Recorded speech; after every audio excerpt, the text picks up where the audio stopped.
दिनेश लाल होगा कि आते ही आपके इस हाल में हलचल सी पैदा हो गई। इस देखिए हमारे उस शिक्षा मंत्री उपाध्याय जी को हमारे दिनेश लाल होगा स्वागत करते हुए अभिवादन स्वीकार कर रहे हैं।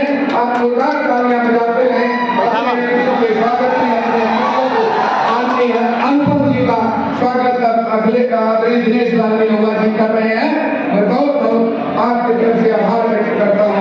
आज क्रांतिकारी धरती पर मेरे मित्रों हमारे मूवमेंट को दे रहे हैं। मूवमेंट को कोई साधारण नहीं है, ये भगवान राम जन्मभूमि का मूवमेंट को है। आदरणीय योगेंद्र उपाध्याय जी, आदरणीय दिनेश लाल होगा जी, आदरणीय हमारे चेयरमैन फार्मेसी कॉलेज नर्सिंग के आदरणीय मोहन जी, मोहन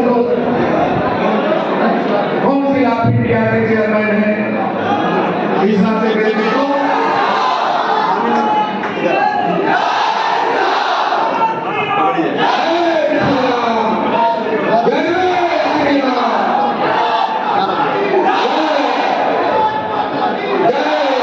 गुजरात लेके जाइए।